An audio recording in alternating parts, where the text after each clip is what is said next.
I win. Thank you, Will. Well, you said after last week, obviously it was a huge win, but you said part of your worst game was a ball back. How do you feel about the way you played today? Looked mistake-free, looked like you were in control. Is this kind of the way you want to be? Yeah, I wouldn't say mistake-free. You know, if you look at the stats, you could say mistake-free and turnover-free, but definitely not mistake-free.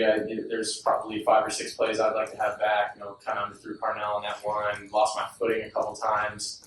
But, you know, overall, you know, to come out of it, 21-26, you know, that's solid. And, you know, I'm proud of how I, you know, took care of the ball today. And, you know, that's a big emphasis for us. So coming off after last week, you know, this is a solid performance, but not perfect by any means. And I, you know, still got a lot of stuff to clean up. So, you know, that's how I like to approach these things. You know, never satisfied. Over to the left, Jeff Gilbert, Press Pros. Jeremiah, today, he's got all these records now, breaking Chris Carter's records. Surprised at all that he could do this year from when you saw him at first? How do you feel for him? And obviously everybody knows he's got a huge. Yeah, I'm not surprised in the slightest, man. He's, as a freshman, I think he's, if not the I think he's the best receiver in the country. You know, I think we have the 3 best receivers in the country on our team. You know, I'm biased, but you know, I'm lucky, man, to have guys like that. You know, doing what they're doing. I knew Jeremiah was going to be special. You know, from the first time I met him, and he's just continued to get better and better. And he's a great kid, and I'm really happy for him getting that record today. But like nobody really was like shocked. Everyone's kind of like, oh yeah, you know, JJ's just kind of doing his thing again. You know, and he's unbelievable. So I'm happy for him, and he's just going to continue to get better and better. Over to the right, Tim May, Letterman Row. Yeah, following up on that, Will, what sets him apart? Is it his reliability? Is his accountability to be in the right place at the right time most of the time? You understand what I'm saying? I mean, he's a freshman out there playing like an upperclassman. Yeah, I think it's the way he carries himself. You know, I mean, he runs unbelievable routes. He's one of the fastest guys on our team.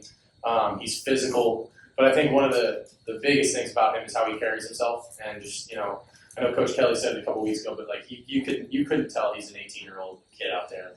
He just looks like a vet. Like he looks like he's been doing it for a long time. And I mean, does he have freshman moments? You know, of course, everybody does. But you know, like overall, like I mean, if you look at like he doesn't have missed assignments. You know, he's always kind of where he needs to be. He knows what's going on, and for a freshman to step into an offense like this, of this caliber, and to, you know, not skip a step and to know what he's doing all the time, like that's special, and that's, I think, what really separates him from the rest of the pack. Over to the left, Cameron Teague Robinson, the athletic.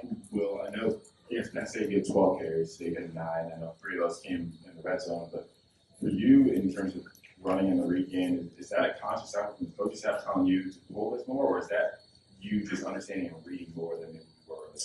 Yeah, I don't think it's really anything like I don't think coming into this game we were expecting me to run that much. Like it's kind of just built in, and it's like, hey, if the DN crashes, then I'm going to pull the ball.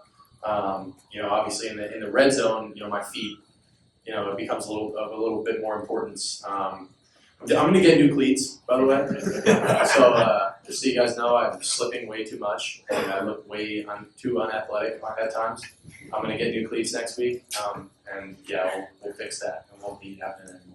Over to the right, Dylan Davis, Delaware Gazette.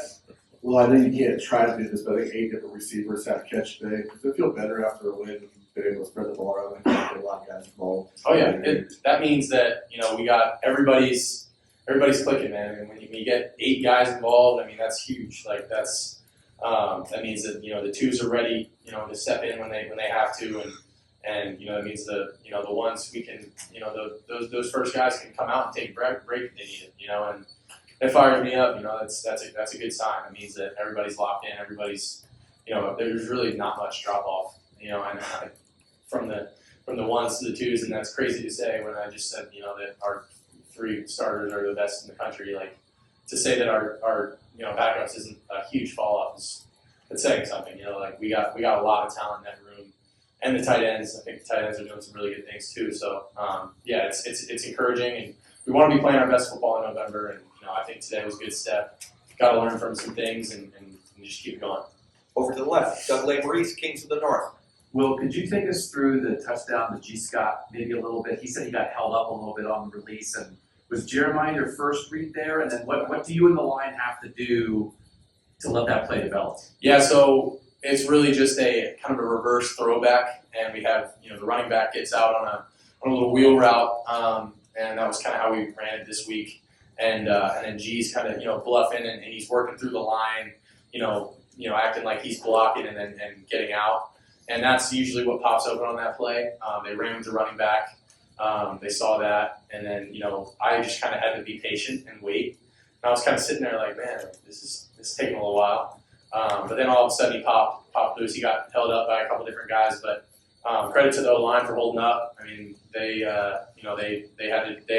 on that play that they have to hold up for a little longer. It could take the tight end a couple seconds to get out there. But he got out and he did a great job, selling that it was that he was blocking, and he did the rest and got in. Over to the right, Brendan Gulick, Buckeyes Now Sports Illustrated. Will, a couple of weeks ago, you were coming out of a bye. Nebraska was coming off a 50-point loss, and maybe there were some moments where the offense was a little flat. Obviously, an emotional win last week, but you're playing a team this week that hasn't had a great season.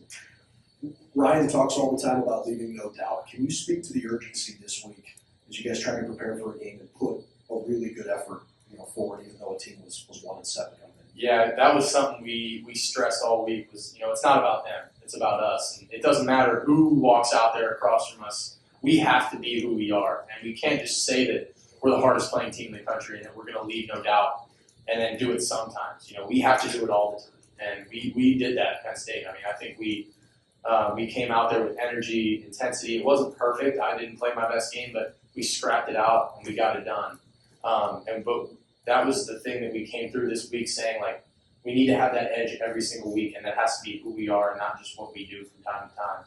And, I think Purdue is a better football team than their record indicates. I don't think that they're a 1-8 football team. I really do believe that. I think that they do some good things. They've struggled a little bit this year, but like we said, like, it's not about them, it's about us. And if we're going to be who we say we are, and we're going to be the baddest team in the country, like, we have to be that every single week. Final two questions. Andy Backstrom, Letterman Row. Yeah, Will, when you have Q and Trey on the field together at once, what kind of bind is that putting the defense in, and just what's it like when you see both those guys out there? It makes it hard on those guys, man. It's I think that's one of the first times we've done that this year, but it fires me up. It's good to have those two on the field at the same time, and you don't know who the ball's going to, and then you put that with all the other playmakers we got out there. You can do a lot of different things with it, and it allows you to be multiple in what we do, and fake it to Q, give it to Trey, stuff like that. It makes it fun. And last question, Spencer Holbrook, Letterman Row. Well, after the Oregon game in Nebraska, you guys were trying to do offensive line stuff, and then obviously Zen goes down. Hindsight, now you can look back. How's your internal clock right now, and getting comfortable behind this offensive line that now has played 2 games together, in front of you, things like that? Just your internal clock and how that's been for you as not having Josh anymore. Yeah, I don't think it's changed at all. Like, it really hasn't skipped a beat, and I think they took some flack after that Nebraska game, and obviously it's sad to see what happened at Zen, but Carson comes in and does a hell of a job against Penn State, and today I think he played a hell of a game again. So really, my internal clock hasn't changed. Like, that's not something I'm thinking about. Like, I'm not like, oh shoot, like that's Donnie out there not Jake. Like, I'm not worried about that at all. Like, I have the utmost confidence in those guys, and there were a couple times today where I, like on that 2-minute drive, I cannot take that sack there. I got to throw that ball away. And then the other one where I just freaking fell on my face in the backfield, like, that's on me.